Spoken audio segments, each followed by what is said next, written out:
Although our goal is to help inspire others to address their pain through storytelling, the Cloak Tatters podcast is not a substitute for formal assessment, diagnosis, or treatment.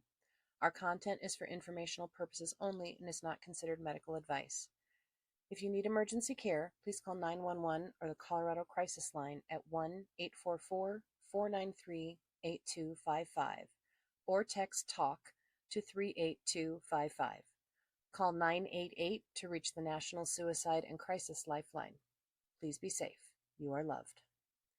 The Cloak Tatters is likely not safe for work and will feature content for adult ears which may not be suitable for people under the age of 18. References to sex, sexual violence, crimes, addiction, and personal stories of trauma will be discussed and may be upsetting or scary. Use your best judgment when making the choice to listen, and please, take care of yourself. Hello, beautiful people. This is Candy. And I'm Sandy. Hello. It's good to have you back. Last week I shared my story and it was heavy, and I hope you're all doing well after listening to all of that. And today we are going to have another heavy episode where Sandy is going to share her story. Ooh, we indeed are. And it's been quite a long time since I've done this. And so, like Candy last week, I'm feeling a little bit nervous, but it's my story. It's ingrained in me like the rest of my body parts. And for as much as we'd like to think that our trauma is fully integrated, there are some things that I am still feeling a little nervous about as far as presenting today. What I'm really hoping to do is to tell my story in a couple of different ways. First, you're going to get my personal experience, and then you're going to get my clinical opinion on what could have been done differently to save me from experiencing the things that I did. That sounds great. So I had a pretty normal, loving, awesome childhood up until about fourth grade. I liked Barbies. I liked to go out and play with my battery-operated lightsaber in the summertime and catch fireflies because we lived in the Midwest. And I really, really loved growing up in Illinois. I grew up in the suburbs outside of Chicago and had a lot of good memories of my family and my extended family and growing up with some of my aunts and uncles and their children. We had a very close-knit neighborhood, which was really, really cool. I was like the oldest kid of all the kids on my block. So I was like the built-in babysitter being the older kid. So here I am, 7, 8 years, 9 years old, 10 years old, babysitting for like 7 little ones who were all under the age of 5. Oh my God. Wow. And I loved those kids. I still have a few of those, well, one, maybe 3 of them that I'm still in connection with these days on social media from a very far distance, but they've all grown up into amazing young people, which is actually really cool to watch. You know, because I wasn't a grown up either, but they were like saddled with, here's all these fucking kids. Okay, cool. I was a little bit awkward as a young child. I developed early. I was taller. I got boobs in 3rd grade, and I had very curly hair that my mom did not know how to style, and so I often looked like I had sort of a Q-tip thing going on, and it was sort of cut in like a bowl cut. So, and I was pretty gangly and athletic, and I played softball, and so I had a lot of muscles, and so I was a pretty strong kid, but I was not the most feminine, traditionally feminine, as you would say, on the block, kid on the block. And I remember being bullied a lot because of that. And I did not like that. And I thought, a pretty cool kid. And I thought people should just like me for who I was inside. Turns out that's not what kids in school thought. Definitely not. So, and we know kids can be incredibly cruel. And I think that this was, a long time before we came into let's, be nice and social emotional learning. And I think they tried to look out for kids who were bullied, but I was definitely one of those kids. And I was always sort of attracted to like the other, the kids who didn't fit. Yes. Yes, I can appreciate that. Yeah, the misfits. So things through 3rd grade were awesome. At that point, my favorite toys when I was growing up, and you can have whatever response to this you like, but my favorite toys were Barbies. I had 2 giant chests that were like 5 foot tall chests that went, I don't know, about 6 feet wide of just Barbie stuff. And I had the Barbie townhouse, and I had the Barbie mobile, and I had the Barbie shower, and I had everything Barbie. My mom used to make clothes for my Barbies, which was amazing. That's awesome. And I loved that. So I had, when I moved from, well, I'm skipping ahead a little bit, but when I moved from Illinois to Colorado when I was 12 years old, or 13 years old, I had 36 Barbies. Wow. Oh my, that's incredible. That's a lot of Barbies. And one Ken doll.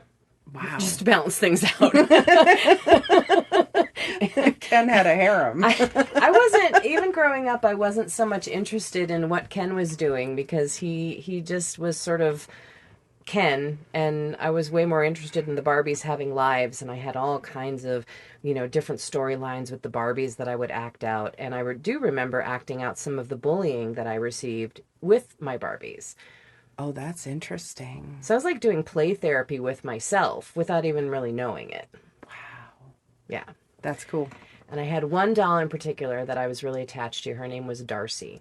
And she was a taller, dark-haired, very wide face, very wide hips, she was built. Barbie was like built like an Amazon woman. She was amazing. And her shoes, she had such big feet, which I identified with because I had like a size 9 foot when I was like, tiny. Yes, me too. Yes. And I always identified with Darcy. And sometimes she would just get real sassy with the Barbies and be like, fuck you, you skinny little, blonde, blah, blah, blah. Because I was getting bullied by the typical kind of blonde young girl that just couldn't accept that my femininity and my looks didn't fit. And so that was just the bullying from the girls. The boys were another thing. It was just awful. The snapping of the bra straps, the making fun of me because I had boobs, the whole thing. Gross. So yeah, that part was not fun, but I always really liked school and was a very good student. My biggest complaint was, she talks too much. Well, future written in stone right there, which is delightful looking back.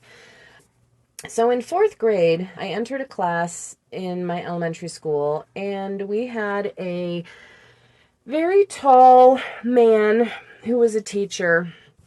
He was had this big, deep, booming voice, and he was a very tall African-American man.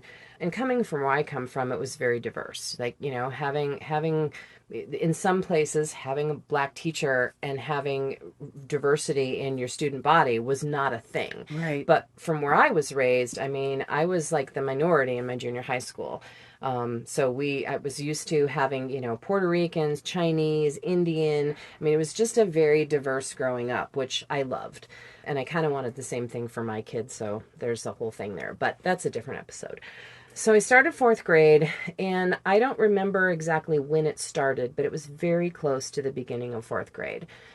My teacher, who was probably 6'4", maybe 260 pounds, he was a tall, beefy, booming structure with a big, deep voice. Oh my. And these gigantic hands, which unbeknownst to me starting class, I had no idea that those hands would be touching me in an inappropriate way. This teacher would bring me and every other child, and maybe it wasn't all of them, but there were many in the class, and he would bring us up for like desk time. And he would put his arm around us and sort of, because he was so large and hulking, he could just like scoop our entire body toward him. Mm-hmm. And it started with molesting us between our legs, over the clothes. And I know that I wasn't the only one that he was doing this to. I didn't know what to do. I didn't know what to say. So I said nothing. I remember feeling like he loved us, but I was also terrified of him. Completely understandable. He's a person of power. Yeah. Somebody that you're supposed to be safe with. Yeah, the person in a position of trust. And I had, several years of successful schooling with lovely teachers prior to this, from preschool and on, or kindergarten and on, and just didn't expect this. So he would sort of cradle us, our little bodies, into his body and pull us behind his desk. And it just started with him touching us. Or, well, I can only speak for me, but I can only imagine because I know this happened to other kids in my class. Because we would sit and then when it was like in our desks, and then when it was time for us to have like desk time, one-on-one time, we would come up and he would cradle us in and touch us. And he was whispering things in my ear like, Mr. B loves you. And, I love you. And you're so sweet. And you're such a good kid. And talk all of these sweet nothings almost as he was doing what he was doing. Oh my God. Yeah. Yeah.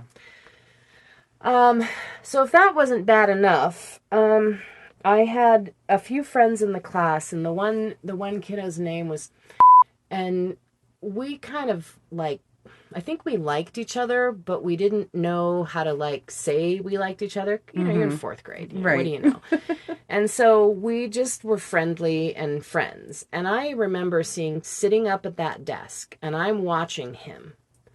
And I remember seeing his little face twist in such a way that I was absolutely convinced he was not just doing it to me.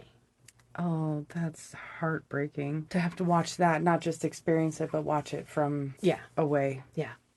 And so there was sort of this like, almost like a secret club that we were in, and I.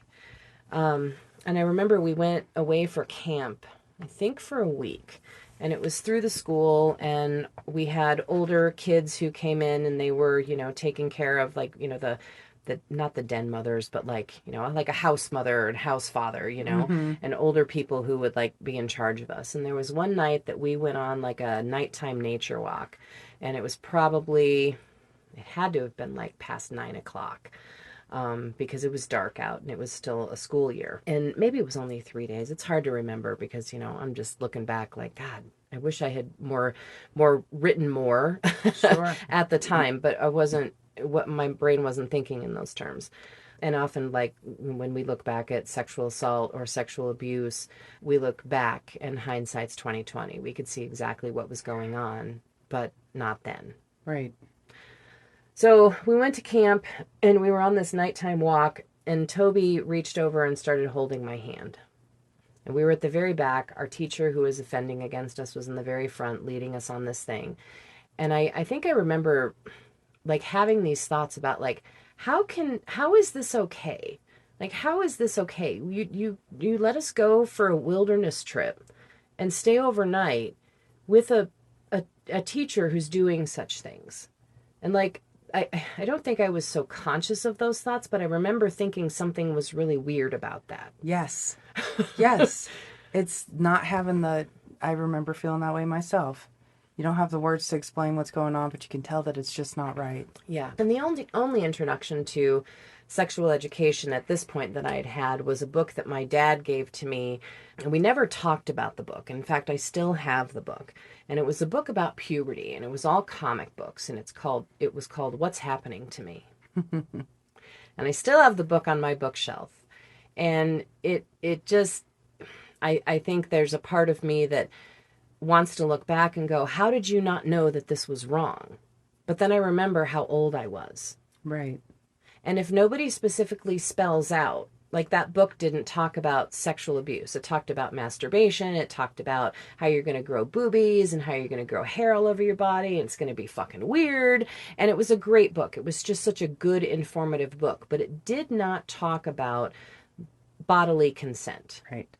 We didn't have anything like that back then. It was the 70s. What is bodily consent in the 70s? Well, people can just grope the shit out of you and it's, perfectly normal. They can catcall you and it's perfectly normal. So I don't remember that I did anything with this information and what was happening to me again until 5th grade. And then we had sex ed. And we were sitting in the room, and I don't believe they had split us up, boys and girls. But maybe they did, because I think they had 2 different books. And I still, in my little bucket of old stuff from my childhood, I still have the book. And it was the book for girls, and it was pink on the outside. It was this little, like, folded chapbook. And it was sort of like the companion to the movie that they were showing us. And at the time, we were still watching movies on a reel. Oh my goodness. You know, Okay. you bring in the projector and you hear the Yes.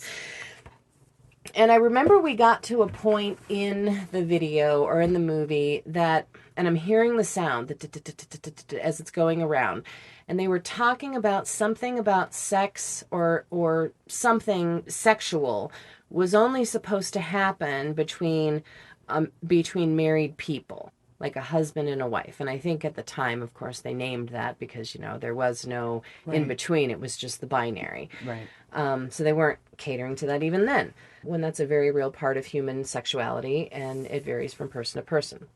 So I remember bursting into tears. And my teacher was very pregnant, Mrs. P, and it was her first child. And I tear out of the room, and I'm in the little quad area that there's like 4 classrooms around, and then there's like the doors to the classrooms in a little kind of corner, and then there's a little empty space in the center. And I got to the floor in the center, and I just crumbled on the ground. And I don't remember what I was thinking, but I know that I had this very significant emotional reaction to what had happened and the abnormality of what had happened to me and so many other children. And my teacher, of course, comes out of the room and she says, "What is wrong, Sandy?" And she's like pleading with me. And I remember she kind of got down on her knees and she got this big, like huge belly. She was maybe 2 months away from birth. And I'm like, that can't be easy. Been there, done that. And she gets down on the floor with me and she said, "Honey, what is wrong? What is wrong?" And she kept asking me and asking me. And I finally looked up at her and I said, "Mr. B touched me."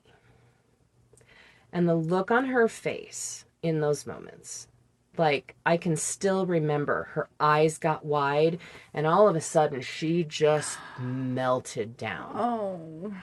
And just started crying. And she said, "Oh my God." And she wrapped her arms around me in this big, gigantic, loving hug. And she said, "I'm so sorry. I'm so sorry. I'm so sorry."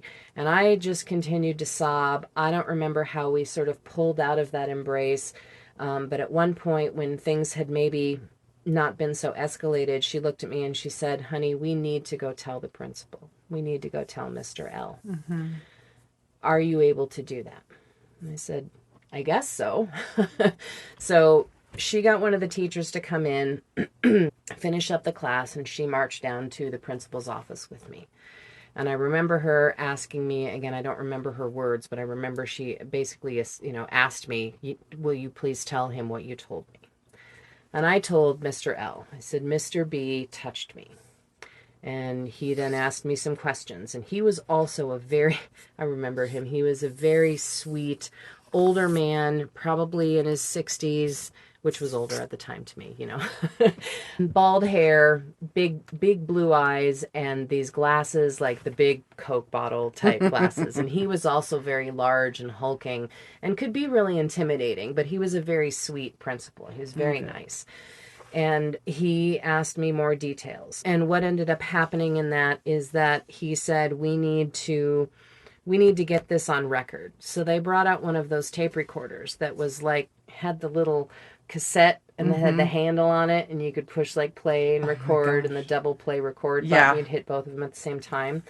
And I just remember, and the sounds that occur to me in my brain is the whip, whip, whip, whip, whip, whip, whip of the movie that was being shown that triggered this episode in me. And then the clicking of that cassette tape. Very distinctive sound. Yeah. And then they called my parents. Both my mom and dad came into the office.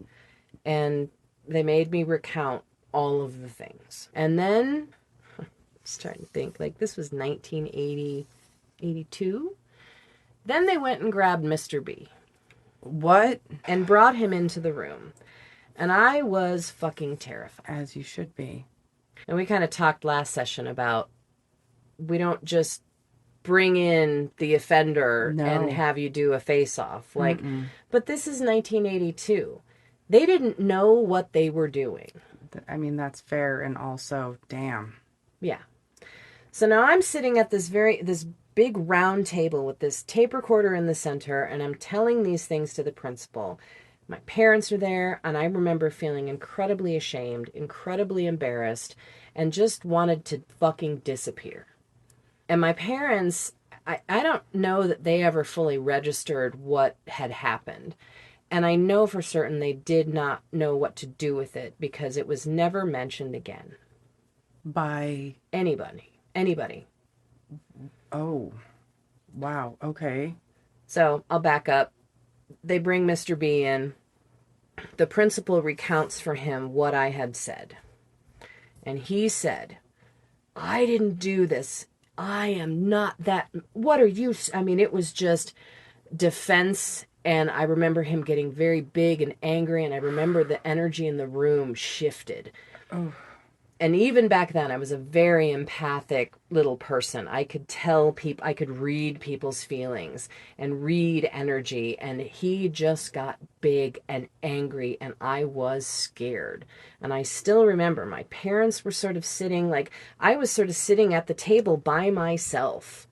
And my parents were sort of off on the side, and the principal's off on the side, and the teacher that I had disclosed to was off on the side, and maybe even the secretary. And it's sort of like, you know, when somebody's doing like a medical procedure at like a teaching hospital. And I just remember feeling like by myself in these moments of like, why am I not being attended to? And that's what I think looking back. Mm-hmm. But I was literally sitting, this little kid, at the table by myself with the big hulking offender screaming and getting really upset, and his energy is discharging anywhere, and he's angry and he's denying it. And after that day, I never saw him again. He left teaching that day. Wow. And he lived in a place that was like a park with there was a skating thing. I mean, it was just this gorgeous place. And he lived off of the lake and had this very nice house with his wife. And he moved shortly after that, and I didn't know where he went. And the teacher I mean, obviously he was replaced at the school. But there were no records beyond that little cassette tape. What happened to that? So in 2021, 2020, whenever the Me Too movement happened, I called and found the school district. And I did a FOIA request asking for any and all information pertaining to this teacher. Because at this juncture, I think I looked him up online in my 20s, right after we had the internet. Like, the internet had just become a thing. And I was like, what's the first thing you want to go look up? Your fucking molester, you know? Like, I can appreciate that. Yeah, that's what I did. And I found him, and he now makes condiments and had a barbecue restaurant. And his LinkedIn profile says, I left teaching because I wanted to pursue my passion for barbecue. Yeah. So that's how that turned out. And no adult ever brought that up again. My parents didn't check in. And I don't blame them because I don't know that they knew how. Sure. I get that. And it's still really hard. Yeah. To not be acknowledged.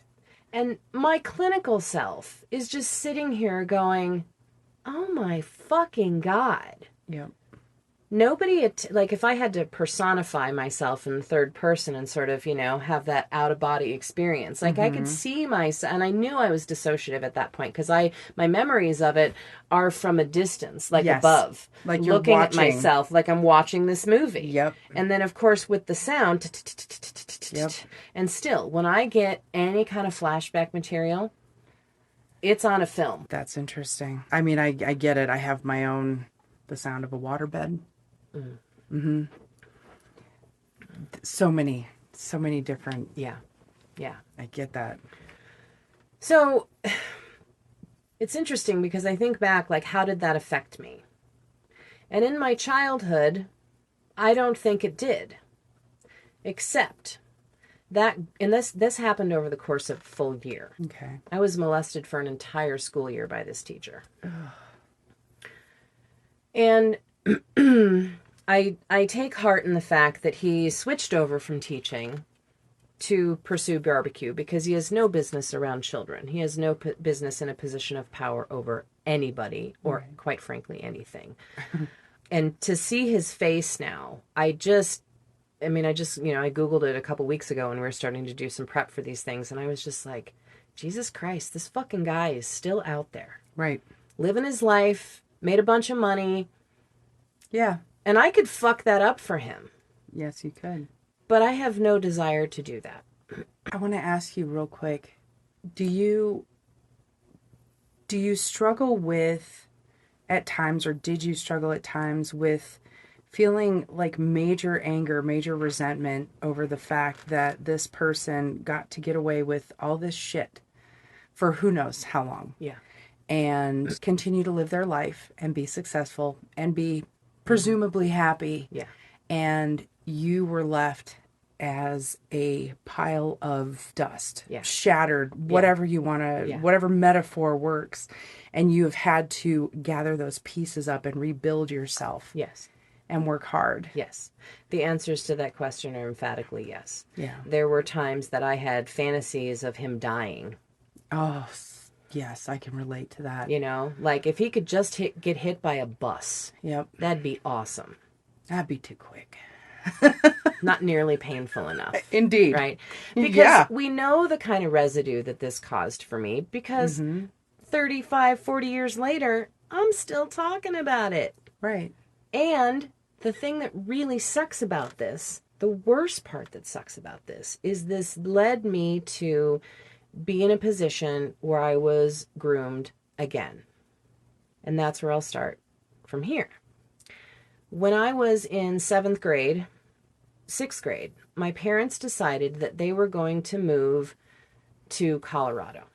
And I did not want to go because I had, at that point, entered middle school and I had made some friends and I had a core group of people that were misfits just like me. And we all loved each other and we had a great time together and they felt like safe people. They had some pretty fucked up situations in their homes going on. So again, I was attracted to that sort of, person who's got a bunch of shit going on. And I feel like on some level, even though my childhood was very happy, these things made me feel like I stuck out like a sore thumb. Yes, absolutely. You're an other. I just didn't fit anywhere. And because I had all this trauma response and residue sort of camping out and hiding in my body and in my soul that nobody was asking me about. And I felt so ashamed and embarrassed that this had happened to me and that I had let it gone on so long that I just never talked about it. So that felt like the setup for me into the next situation that has, if I say that it ruined my whole life, that makes sense on the surface, and it didn't ruin my whole life, but it fucked me up relationally to the point that, again, it was a setup for another poor, awful relationship, and I'll get to this. So we moved we were planning to move to Colorado. So I was the 6 months prior having to say goodbye to all my friends, enjoying my last summer because we were going to move in the winter time. So not only did we move in the middle of middle school, but we moved in the middle of the semester. Oh, man. And we moved in the winter time. So the summer before, my uncle and his wife and his 2 kids, my cousins, it was my dad's brother and his family, they came out to Illinois to see us. And they stayed with us for, 5 days a week. And all I remember is that my oldest cousin, he would take forever in the shower. He was just in the shower forever. And he was one of those kids who it was the 1980s, the OP shorts and, the fucking polo shirts with the popped collar and, the Lacoste and, all the fucking, it was just preppy, and the deck shoes with no socks, which just made your feet fucking stink to high heaven. It just, weird, fucking 80s were weird, man. Thank God we got to the heavy metal portion, because that preppy shit I could just give 2 shits about. It's just so abhorrent to me even now. And he, these were nice this was a nice white Christian family from the suburbs. What could be wrong? All the things. Oh, and the other part that gets me a little stuck, just to back up to Mr. B, he was raised Baptist and went to a Baptist college. Wow. So, highly religious dude molesting a bunch of kids. Super. All right. Flashing back forward. They came out that summer and they stayed with us for 5 to 7 days. And I remember my cousin taking forever in the shower. Like, he would take so long that he'd actually like make us late for dinner. Like, we had to fucking wait on his ass because he was like fixing his hair and he'd blow dry his hair and like, you know, God, just so much grooming that he did with himself. I'm like, dude, what is like, I didn't even spend that much time in the fucking shower and I'm a 12-year-old girl. Right. So, and it was the summer that I was 12 and then I turned 13 in the fall. And so I remember at one point they were getting ready to leave and I was down in the basement and that's where all my Barbies were. I had like the 2 big yellow dressers filled with all my Barbie shit and the Barbie condo and all the stuff's laying around. This was literally my play area. And he came down to the basement when I was in there and I was playing. And I got up and I think he was trying to say, it was like I think it was the night before. And he said, well, I just came down to say goodbye to you. And I was like, okay. So I get up and I give him a hug and he grabs me in such a way that I just kind of froze and locked up. And I still remember what I was wearing and he pushed me up against the washing machine. And he looked down at me. He was probably, 6 inches, 7 inches taller than me. He was not very tall. I think he was only like 5'9" as an adult. And he was grown. He was 7 years older than me, almost 8 years older than me at this time. And was. And he pushed me up against the washing machine. And all I remember is that his eyes, he looked down at me in such a way that made me feel like an object. And I just remember his eyes just darkened like they were just looming over me. And he said something to the effect of, I think you're really pretty. And I was like flattered because no boys had responded to me. Sure. And here this older boy who was 20 years old responding to me in such a way. Right. And then also having the immediate recognition at the same time, this is a family member. Like, this is a man. And then he said, I can't wait to see you in January. Okay. And he went to bed, and I went to go back and play with my Barbies. And that was the end of it. Until January. So we moved here in 1986 from Illinois. And I think he had sent me a couple letters in between that time. And I wish that I had saved them. I wish I knew where they were. I have a box in my cellar that has all my like childhood notes. And remember those little thingies that you used to make that you'd fold the origami and they'd have the answers in them and you'd like 1, 2, 3, 4, 5 and then you'd open them up. Yeah, and then you'd flip the flap open and there'd be the answer there. It's in a box with a lot of those and letters that I wrote to my high school friends backwards and upside down. We learned how to do that so we could pass notes in class and the teacher couldn't read them. Upside down. I know. I never tried that. Now I want to try it. I couldn't do it now to save my life. I've tried, but it doesn't work. So I started school when we got off Christmas break. I think probably mid-January. I think we rolled into Colorado like on the 2nd or the 3rd, so it was right after the New Year, and we'd driven all of our shit from Illinois to Chicago, or from Illinois to Colorado, and we were living in Castle Rock, and very suddenly, my cousin became a fixture in my life. He would come over and spend the night, and he was 21, 22 at that time, and he was able to drink. So he would come over and have beers with my dad, and they would hang out and smoke some pot and chill and watch, listen to music and hang out. And my dad was like loving it because I think that, he was just like, oh, I have this kid who's my nephew, and he's really cool. And my dad wasn't exactly the best at grown-upping. He worked hard in his life, but he also did a lot of substances and had bipolar disorder. So he was self-medicating since he was probably about 10 years old. So they would get together and party and stuff. And then, the cousin would have too much to drink and then he'd end up staying at our place. And he started to groom me from day one. And saying things that were really inappropriate and setting me up for, this is what girls do, and this is what men do, and this is what women do, and you're a little woman. And that was one of his nicknames for me, my little woman. Oh, I know. that is so gross. I'm 13 years old, and I had brought all my Barbie shit with me. So I had the same setup, the 2 yellow dressers with all the Barbie stuff. And at one point, I decided that because I was a little woman, that I would now sell all my Barbies. Oh, God. So when we moved into the house, I mean, I was very quickly groomed into a position of, I'm not a kid anymore. I'm now a little woman who is ready for all the things that women do. Oh, okay. I'm getting red just thinking about it. I get so enraged thinking back about the process that he used on me. Right. And it obviously escalated, and he took my virginity in a parking lot, in a dirt lot, in his car outside of the Castle Rock. And you were, again, what age? 13. 13. I had just turned 13 in October. This was probably March of 86, so I was 13 and 6 months, 5 months. And I don't remember, and then he would take me back home and would say, oh, we went bowling, or we did, whatever.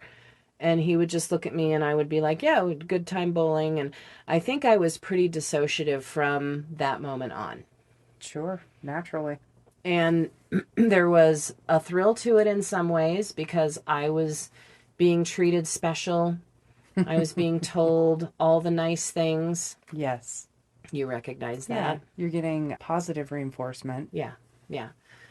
And it escalated, and I think he probably started to pick me up from school when I was in 8th grade, because that was a full year later. And then we decided to move to Littleton, and we moved into a house that my parents had bought and had built. And he was a pretty constant fixture at our house, because we didn't live in Castle Rock anymore, and they lived in Littleton. So there was a whole lot more easy access within about a year to a year and a half, probably 2 years. And he had been, and I'm going to use the word assaulting me, he had been assaulting me weekly, 2 to 3 times a week, and taking me places and picking me up from school. And my parents thought this was great, because I didn't have friends here. Right. I had to start over socially. And I met one girl that I became friends with for several years. And during the time that I was a freshman in high school, he had basically nominated himself as my boyfriend. And I began to look at him like he was my boyfriend. Sure. Yeah. But nobody knew what was going on. Nobody in my family knew. We would go over when we lived in Littleton, and they lived in Littleton too. It was much easier access to get to me. And so we would spend a lot of time at my aunt and uncle's house, and then they would spend time at our house, and we'd go over for dinner on the weekends and have picnics and barbecues and all that other stuff. And there were times, and I remember, and their house still stands, the house where a good portion of my abuse happened, still stands, and I drive by it, and I love the neighborhood. We literally moved 5 minutes away from where all of this happened. Wow. I can imagine that can be hard sometimes. It's not now, but it used to be. It very much used to be. But I've been able to rewrite over those memories and take that back. Yes, I love that. There is so much power in writing over. It's like the old VHS tapes. Yeah. Exactly. You just record over that part. Yeah. Yes. I don't need 10 episodes of the Muppets. I'm going to record over it and record something way cooler. Yes. Because you can get the Muppets on DVD, just as an aside. I'm distracting my own self from going further because I'm noticing that I'm getting really uncomfortable owning the part of this, and I don't care what anybody says. No, I shouldn't have known better. No, I shouldn't have been able to stop it. Right. And no, I had no idea what to do to fend for myself and to fend him off. Right. I did not have those skills. And so anybody else who wants to come in or listens or thinks that we can blame a 12 or a 13 or a 14 or a 15-year-old child who has already been groomed by a teacher. Right. good luck with that. Yeah. Good fucking luck. So there were times that we'd go over for barbecue and we'd get done eating. I'd be done eating. And I remember I at this point, I was starting to kind of like, even though I saw him as my boyfriend, I always was really like self-conscious and like worried about myself. Like, and what I can look back on it and go, oh, I was having significant anxiety. Oh, sure. Yeah. You know? Yep. Feeling nervous, feeling sick to my stomach, having my body shake, getting really red, sweating, heart palpitations, not being able to literally find my fucking voice. Because nobody in my family had a fucking clue what was going on. They did not know that I would go over to my aunt and uncle's house and spend the night. And I would sleep downstairs. And he would, after everybody went to bed, he would creep down from his bedroom 2 floors down and rape me. And he would show me his dad's collection of Playboys. He would show me pictures and say, this is what I want you to look like. This is what I want you to wear. We need to find you some things. So, yeah. I mean, it's just the whole thing was just disgusting. Right. And there were times that we'd get done with dinner. I'd finish. He'd finish. And he'd say, hey, let's go do something on the computer or whatever. And he would take me upstairs, and literally his bedroom was right over the dining room table where we were eating. Oh, God. Yeah.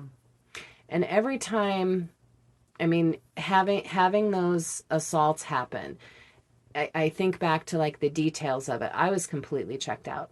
I don't remember, except I do remember, but I remember from that standing up above and watching myself lay there, be pinned down, and him talking about really, really graphic sexual things while he was getting hard and while he was ejaculating on me and while he was using my body for whatever thing he felt like he wanted to use it for. And there was nothing inherently violent about it or threatening about it, but the whole act itself was just that, violent and threatening. But he made it very much seem like this was a sanctioned thing. And this was at the point where I had a few pregnancy scares. And he said to me multiple times, well, if you ever did get pregnant, then we'll just be those marrying cousins and have retarded babies. Oh, my God. Ugh. I know. I know. Ugh. My stomach churns as I'm telling this. But these are the things that people who groom children do. Right. And when I think in my clinical head, because I've worked with hundreds of people who have stories like mine, but this lasted for 6 years. This was a 6-year long episode after episode, episode after episode. One of the things that really got under my skin about being abused in such a way was that my parents found out, I think when I maybe was a sophomore. I think I was a sophomore in high school. And my parents found out what had been doing. And actually, how I remember it sounding was they found out what we were doing and sort of put me in a position of like being a willing participant. Oh, gosh. Did you feel in any way that you were a willing participant at the time? Yes, but only because I was told to. Right. I mean, it was just grooming. It's all grooming. And he started to have a series of like girlfriend relationships outside of what he was doing to me. And I remember feeling very jealous and very upset about that. Yep. So not only was he abusing me and using my body at a whim, but he was abusing me further by discarding me, but at the same time using me, if that makes sense. Breaking your trust. Yeah. Yeah. And so at the juncture that my parents found out, I think it was right around the time that my uncle passed. The cousin at this point was like, because I think his dad knew, everybody knew. Because I remember we had a round table. We were sitting at that same dining room table right below his fucking bedroom. And they were talking to me in such a way that I remember how the adult, and I don't remember what they said, but I remember feeling very distinctly that the adults at that table, besides my cousin who was abusing me, were like blaming me. Like I should have known better and treating me as a woman who made conscious decisions to set out and do this. Despite the fact that he's 7 years older than you. Yes. Right. Yes. And his mother was a big part of the situation because they eventually moved to a much bigger house in a very swanky neighborhood, and it had like a master bathroom with like this hot tub in it and bidets and this very like all the things, and a huge property. And he would pick me up, and he would say, well, let's tell everyone that you're staying at such and such house, and then I'll come pick you up because my parents are gone. And this is, a 24-year-old 25-year-old man. 24, I think he was 24 at the time, 25, living with his parents and not going to school, hanging out. And he basically had everything he could have wanted. He had all the money, he had all the smarts. But knowing more about my history, my family's history later, I found out from another cousin that he had tried the same thing, not only with his sister, but with her as well. Oh, my God. And this same cousin that I have is adamant that she thinks that something was done to him by my aunt's brother. I mean, it's probably guaranteed. Yeah. Something happened to him. Yeah. And I don't discount his pain. And I understand that he was clearly confused and had no boundaries, because when someone breaks your boundaries like that repeatedly over and over, you don't know how to have them. Correct. Yep. So we had some pregnancy scares. I was terrified. At one point, my parents sought counsel with a female provider who was a psychologist and an attorney. And her advice to them was, just give her to him, with the understanding that he is now in charge of all your care and feeding, your college education, your clothing, your food, your sustenance. I am struggling to reconcile a counselor / attorney that even back then, how could this possibly be sound advice for a child? Because, I mean, until you get out there and have life and experience, we're all fucking children. Yeah. 18 doesn't mean shit. Right. And meanwhile, no one was talking about this with me. My parents weren't bringing it up. My mom was treating me like, and I understand because they did not know how to handle this, but they were treating me like I had done wrong. This was my fault. I let this happen. And they didn't know what they didn't know. Right. But there wasn't, do you need help? I mean, my dad at one point literally threatened to kill him. Like, he was going to kill this man. He was like, if he ever comes near you again, I'm going to fucking kill him. And I had been so groomed and brainwashed by that point that I was clinging desperately to this so-called boyfriend. Right. Because nobody else was attending to me. Mm-hmm. This was also, at one point, I had a friend, and they lived in a very small town with not a lot of supervision, no dad figure. This friend of mine was having sex with and being abused and molested herself by like a 36-year-old man that she'd started a relationship with. And my cousin offered one night, well, if so, and because this man broke things off with her, and she's 15 years old, 36 years old. Like, what the fuck are these men doing?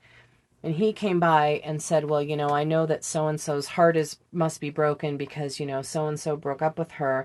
Well, do you think, I should fuck her to feel better? Oh my God, what? Oh. Yeah. Things did not go well for me at home. I was smoking a lot of pot from that point forward, from about to 18, 15 to 17. Yeah, 17. And I was not doing well in school. I was leaving school. I was ditching school for months at a time. I would call myself in, say I had mono. I made up all kinds of excuses and just basically covered my ass. I was doing terrible in school, and they came to me in my junior year and they were like, "You're not going to graduate unless you like do something about this." Because I had like faked all my report cards, all my grades, because all of my energy was sunk into pleasing this abuser. Naturally. Yeah. Yep. So I didn't really have a life that was social and meaningful and friends. And I had like 2 friends this entire time. So he had really like sequestered me and isolated me in this bubble of, I'm just going to have these things done repeatedly to me. And this is called love. All in the name of love. At one point for a Christmas gift, he got me a gold cross to wear around my neck and bought me a promise ring. Oh, the rings. The romance of the gestures. rings. Mm-hmm. Yeah. Of course, I'm a teenage girl. I fell into that hook, line, and sinker.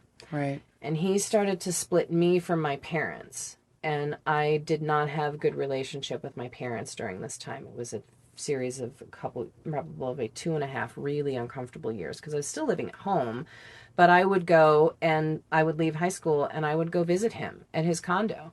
And I would get home and my mom would smell me to smell him on me. Wow. And confronted me. And of course I denied it. I hadn't been over there. I hadn't seen him, blah, blah, blah. Mm-hmm. And apparently his dad's last dying wish was to have us separate and for him to have normal relationships. So in April of 1990, I was 17 years old. I had been placed in my junior year in a program that was at my high school where you worked by the point system and you could get caught up on things. And so I exited regular classes and I entered the world of learning.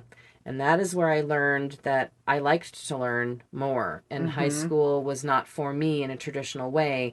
But when I can do independent study and things, I do really well. Mm-hmm. And so I was reading all kinds of things that were, I was doing a research project on Charles Manson, survivors of, natural disaster. Like I was fucking weird. But guess what? Trauma made me fucking weird. Trauma made me weird. That would make an excellent bumper sticker. Yeah, it would. And it did its number on me, and I ended up graduating early because they were like, you could get out of here as soon as you get all these points done. And I was like, how many points? And I was like, bitch is on fire. And I typed and wrote and got things done, and I ended up graduating like 2.5 months early. My cousin broke things off with me in April of 1990 and said, it was my dad's dying wish that I let you go. I think what happened is because in between he had been seeing a woman who had a child who was 10 years younger than me. And I quite honestly think the reason he broke it off with me is because I looked like a woman now. And I aged out. Right. Which just, I know, the look on your face, you're just like, ugh, yeah. I mean, it's fucking heavy and slimy in here and so gross and just like, I still, even when I tell it's been so long now that I'm like, is that really me? Or am I still just real fucking dissociated from the content of that? Right. Yes. But I know what happened and I know how it fucked me up. It fucked me up relationally because in April of 1990, he broke things off with me. At the same time, simultaneously, right after my grandmother's birthday, in the beginning of April, I think it was April 4th, she was dying. And so we had to leave Colorado in an urgent manner. My dad and I, we drove 20 hours straight to get to Chicago. I don't even think it's that long now. We drove straight through with the both of us driving. And she was really sick. And she died on that trip back home. And I was devastated. I loved my grandma. She was my dad's mom. And she was amazing. And she sat with me and we did crossword puzzles and read Reader's Digest together and talked about these big ideas and these big meaningful things. And like my other grandmother was just like a nitpicker, like bitchy and just complaining about the day and would just, a conversation to her was like, well, here's how many squares of toilet paper I used and here's what I did today. There was no acknowledgement of me being a really smart kid. And my grandma her death was absolutely devastating to me. And I miss her. I miss my grandma so much. She was a good person. And she had not had any idea what had been happening to me, and I'm so glad, because I would have never wanted her to go out of this world having that weight on her heart, because she loved me so much. So I was dealing with the loss of this boyfriend, quote unquote, relationship. I was dealing with the loss of my grandmother. And then at the same time, my parents are like, we're going to buy a house in the mountains. You can come. I was like, I'm not moving to the boonies. Fuck all that. I want to be down here where my friends are, because I'd had the same job for 3 years and I was not leaving. So I ended up meeting a guy who was an absolute fuck up and a raging alcoholic. And Sandy moved in with him. With him and her best friend. And then I found out that I had an abnormal pap smear and I had HPV. And I got it from my cousin. So I had to go in for treatment. I had the top of my cervix burned off. All of these, and that was like June of 1990. All of these fucking things happened within like a 6-month period. And I was smoking a little bit more weed. I was drinking a little bit more than I probably should have been. And I was coping the best I could. Sure. But then I got into this relationship with this man that I worked with, and young man, and he was a raging alcoholic. He sexually assaulted me a few times within our relationship because he was so drunk and he doesn't remember. He also gave me another sexually transmitted disease. And, you know, Sandy was so smart that she moved in with him 2 more times at 2 different places. So I've lived with and it was about 2 years that I stayed with him. And at 19 years old, I was like, okay, I got to get the fuck out of here. This guy is making me miserable. He's taking up my time. He sucks up my money. So it basically just set me up. Like, I was set up for my 4th grade teacher. Yep. To think that me fulfilling needs of men was my job. Yes. And then it was perpetuated. Yeah. Again and again and again. So I met my husband when I was 19. I think I met my husband when I was 19. And we have been married since then. Wow. And he's my normal. He's my normal guy. Wouldn't hurt a fly. He's a good guy. He doesn't drink. I had just only been with piece of shit men who wanted what they wanted from me, and that was it. Right. My husband, we hung out for like a year, and I was like, is he gay? Because he didn't ever like try anything. Right. And immediately my brain was like, right, that seems reasonable. Like, this isn't how it's supposed to be. Right. You would have, you know, right. You if you weren't, you might have tried all the, and I had spent the night at his apartment, sleeping on the couch. Like, we were completely, like, we just had this really lovely year-long courtship. And then one night he tried to kiss me in the parking lot, and I freaked out. I was like, what are you doing? And he was like, but I thought, no, that's good. I just didn't expect it. I mean, and he was the first normal man in my life. And I love him for that. He is a safe person. But I didn't have any of that. I did not have normative dating. I did not have normative teenage experiences. And so now I make up for that by driving my turbocharged Saab a little bit faster than I probably should sometimes on the open road, wind in my hair, my music on the radio. Yes. And I look like I live in an office where a teenager works, because my interest in all things horror and all things really dark and gruesome all sort of stem from the abuse that I suffered for a decade. Right. Nearly a decade. No, it would be a decade. So 10 years of my life being abused and ending when I was 19 years old. That's not normal. No. But I'm here. And that story was not nearly as hard to tell as I imagined it would today. Because it lives within me, but it doesn't run me. Yes. Big difference between the two. Yeah. I've spent my life letting my trauma run it, and it wreaked havoc. Yeah. Yeah. And it did so for me in my 20s and 30s until I had my kid. And then when I went to grad school for counseling, I learned a whole lot of things about myself that I was like, whoa, if I don't deal with this shit internally, I'm not going to be helpful to other people. Right. Right. We reach our tipping point. Yeah. And decide, I don't want to live like this anymore. Something has to change. Yeah. So that's where things are now. And I have a 15-year-old son who is amazing. My husband's awesome. I have 2 awesome cats who I love beyond measure. And life is good. And I would not be the sort of person that I am or the helper that I am without those experiences. Right. Because when someone tells me something that is, I've been abused, I've been raped, I've been assaulted, I have had my boundaries stripped down to nothing and I don't know where to start, I know how to help those people. Yes. I love that so much. And so every day, my comeuppance against the world is I get to help other people navigate stepping out of pain and integrating it in such a way that, yes, this happened, but it doesn't have to control my life.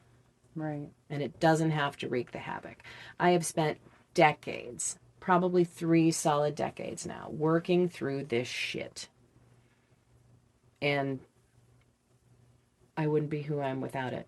Right. So there's that. That's awesome. I want to take a moment to thank you for sharing your story. Yeah. And being vulnerable with me. That's really hard. And the rest of the world. Yeah. Yeah. Hey, world. It's just a little thing. It's fine. It is no small feat to lay yourself bare and let everybody hear all the fucked up detail. Well, not all, but the major fucked up details of your life. Yeah. And, you mentioned in my story and during your story, there are some people that will come at us and say, how the fuck did you let this happen? There's no letting. That is the biggest thing. That is probably the most important thing to come out of talking about this, I think, is the understanding that when something like this happens to us in, I want to say, any form, it takes our voices away, especially as children, before we even learn to have voices. It takes away our voice and it takes away our boundaries. Yeah. And we're just left open. Yep. It's open season. Yep. And we don't know how to say no. We don't know how to say, we don't know how to have dialogues about this with people. Right. Because, as you mentioned, in sex education, I don't know how it is nowadays. It's not taught. No. Like, hey, somebody touches you like this is inappropriate. We aren't taught those kinds of things. Yeah. And so having a template of how things are quote unquote supposed to be crushed before it's even developed. Yeah. Yeah. Will affect every decision and thought process after that. Yeah. It sure does. Until we get help. It sure does. And that's why I wanted to be just open about this for myself, because as a clinician, it's important to me that parents have conversations about consent and their bodies with their children over and over. I don't care if you sound redundant. Do it in such a way that you say, your body belongs to you, and no one is supposed to or allowed to touch you in any way unless you specifically permit it. Right. And I know that works because my son could have had something really bad happen to him at a very young age. Mm-hmm. But I told him about consent from the time he was 2 and 3 years old, when the time he was developing language centers and being able to understand my body is mine. No, I don't want to hug this person if come, right. Those people, hug your grandma, hug this person. If they don't want to hug you, do not force them. Right. And listen to your kids and give them the autonomy and give them the boundaries and give them the educational and conversational talks that say, you are your own person. Your body belongs to you. It doesn't belong to anybody else. Because if I had had those conversations these things would not have happened to me. I know they wouldn't have. Right. Because when it started, I was still playing with my fucking Barbies. It was like in my imagination, reading books, playing Barbies, being a kid. And then I didn't get to be a normative teenager and tweenager because of what happened to me. Yeah, you didn't get that natural progression. Yeah. So I'm living it up now, and I'm going to continue to do that. And I'm going to continue to help, and I'm going to continue to help people find the peace that they need. I love that. And that's why I'm here. Same. Well, I think we're at time.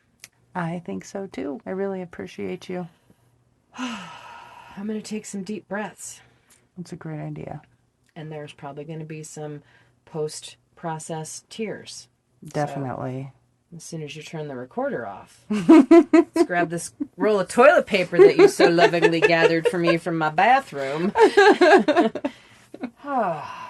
So, that's that, folks. I thank you so much for listening today. I know this was a lot, and I get it. It doesn't seem normal, and it doesn't seem right. Well, that's because it wasn't, and it's not. So, if you can do anything to help anybody in your sphere or yourself or somebody you know or somebody you're raising, do those things. Have those uncomfortable conversations because they matter and they work. And the other conversations are much more uncomfortable. Yes. Yeah. Yeah. Thank you all for being here. Yeah. Good times. See you next week. Bye.